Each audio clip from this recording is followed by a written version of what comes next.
Hello, my dear students. My name is Shakti, and I am an English lecturer since last 20 years. And today we will learn how to frame the sentences in the present perfect continuous tense. If you are new on our channel and if you like the video, subscribe the channel and press the bell icon so that you can get the notifications of our videos firstly. So without wasting a single second, let's get on to the topic present perfect continuous and how to frame the sentences. तो पिछली class में हमने देखा था कि since और for का use कब कहाँ किन परिस्थितियों में करना है।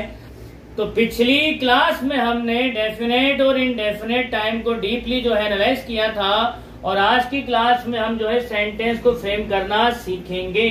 तो पहचान जैसा मैंने पिछली बार बताई दी थी, हिंदी वाक्यों के अंत में से रहा है, से रही है, से रहे हैं, से रहा हूं और से रही हूं आते हैं। तो अभी हम एक सिंपल सा सेंटेंस फ्रेम करके देखते हैं और फिर उसी सेंटेंस को अलग अलग वर्ब्स के साथ में हम लोग प्रैक्टिस करेंगे। तो जैसा मैं शुरू से बताते हुए आ रहा हूं, कुल मिलाकर की पूरी इंग्लिश का जो ताना बाना है 9 सब्जेक्ट्स के ऊपर बेस्ड है। तो इनमें से कोई सब्जेक्टिव केस होगा, कोई ऑब्जेक्टिव होगा, कोई पॉजिटिव होगा, कोई रिफ्लेक्सिव केस होगा, लेकिन पूरी ग्रामर इन्हीं 9 सब्जेक्ट के ऊपर बेस्ड है। और एक सिंपल सा सेंटेंस ड्राफ्ट कर लेते हैं। तो सेंटेंस हमारा बनेगा, मैं सुबह 9 बजे से, मैं सुबह 9 बजे से छत के ऊपर, मैं सुबह 9 बजे से छत के ऊपर, मैं सुबह 9 बजे से छत के ऊपर खेल रहा हूँ, मैं सुबह 9 बजे से छत के ऊपर खेल रहा हूँ। तो हमने एक सिंपल हिंदी का सेंटेंस फ्रेम कर लिया है और अब हम इसको जो है फ्रेम करेंगे इंग्लिश के अंदर। तो सबसे पहले ये रहा हमारा सब्जेक्ट। तो सब्जेक्ट के लिए हमने इस्तेमाल किया आई। अब अकॉर्डिंग टू द फॉर्मूला अब हमको लगानी है हेल्पिंग वर्ब। तो आई के साथ हम लोग इस्तेमाल करेंगे हैव। हैव के बाद हमको लगा देना है बीन। बीन के बाद हमको लगानी है मेन वर्ब की फर्स्ट फॉर्म। तो ये रहा वर्ब हमारा खेल रहा हूँ। तो यहाँ पर आई हैव बीन प्लेइंग। तो हमने प्लेइंग ऐसे कैसे यहाँ पर लिख दिया। तो सेंटेंस अब तक हमारा फ्रेम हुआ आई हैव बीन प्लेइंग।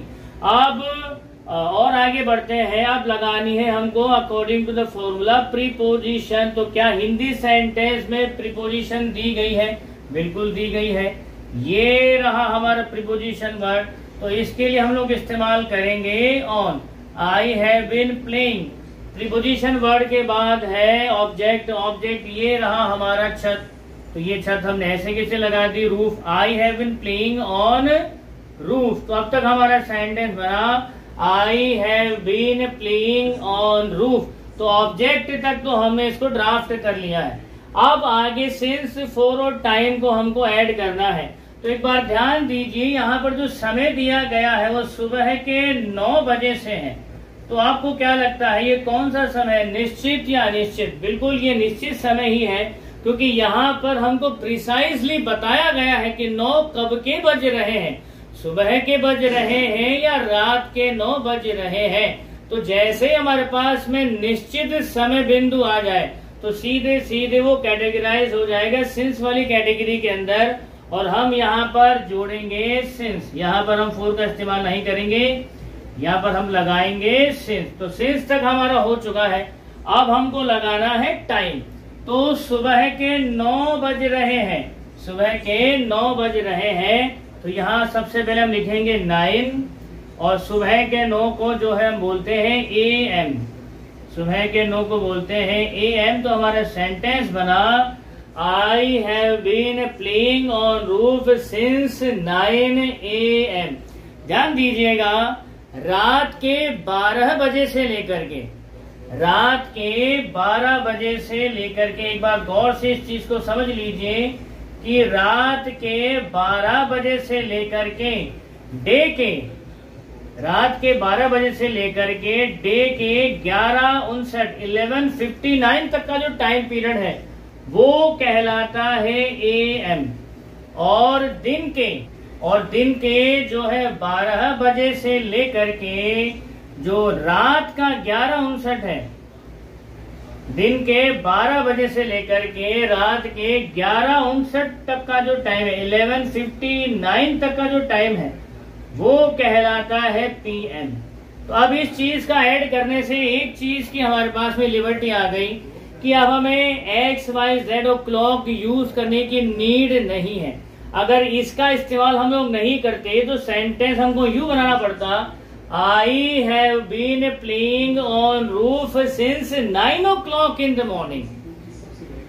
तो ये सेंटेंस यूं बनता, लेकिन AM और PM को दे देने से हमारे पास में एक स्मार्ट एब्रीविएशनल वर्ड आ गया है। और अब हम लोग उस समय बिंदु को थोड़ा स्मार्ट वे में कहेंगे, since XYZ o'clock in the morning, नून और नाइट ये लगाने की नीड नहीं है। सीधा सीधा इस टाइम फ्रेम को ध्यान रखिए और उस टाइम फ्रेम के अकॉर्डिंग AM और PM का इस्तेमाल कीजिए।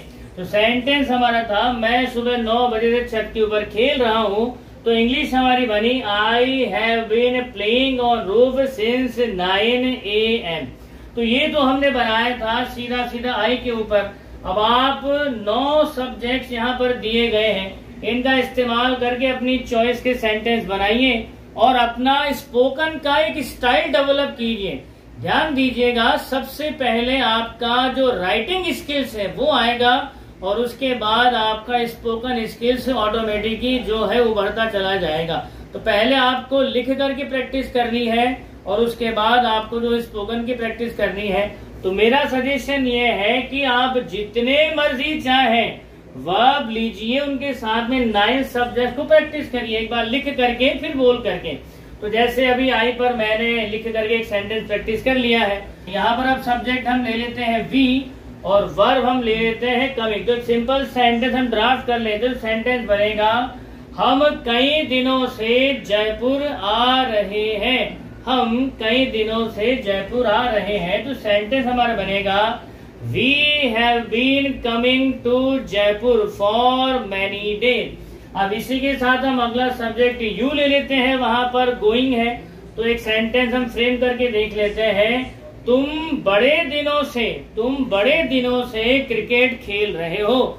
तो you have been playing cricket for many days. एक सब्जेक्ट हम दे लेते हैं, आगे हमारा वर्ब है वॉच। तो उस पर एक सेंटेंस फ्रेम करके देख लेते हैं। तो सेंटेंस बनेगा, they have been watching the movie. They have been watching the movie since 12 PM।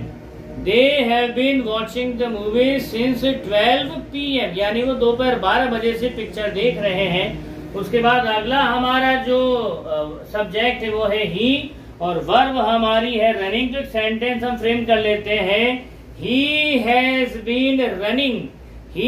Been running in the ground since 7 AM। So it completely depends on you that how much verbs you will take for the practice। जितनी verbs आप लेना चाहें लिख करके practice करिए, बोल करके practice करिए, लेकिन ध्यान दीजिएगा इंग्लिश सीखने का कोई शॉर्टकट नहीं है। आपको अगर कोई भाषा सीखनी है, मैं सिर्फ इंग्लिश की बात नहीं कर रहा हूँ, चाहे आप जर्मन सीखिए, जापानीज सीखिए, फ्रेंच सीखिए, कोई सी भी भाषा सीखिए, शॉर्टकट वहां पर नहीं है। आपको जो है मेहनत करनी ही पड़ेगी और उस मेहनत के बाद में आपको जो है जो फल मिलेगा वो बड़ा मीठा होगा। तो आज की क्लास में हम लोग जो है इसके अफर्मेटिव सेंटेंस को ड्राफ्ट करना सीखेंगे। इसकी अगली क्लास में हम लोग इसके नेगेटिव सेंटेंस को प्रैक्टिस करेंगे। तब तक आप खुश रहिए, मुस्कुराते रहिए। जय हिंद, जय भारत, वंदे मातरम।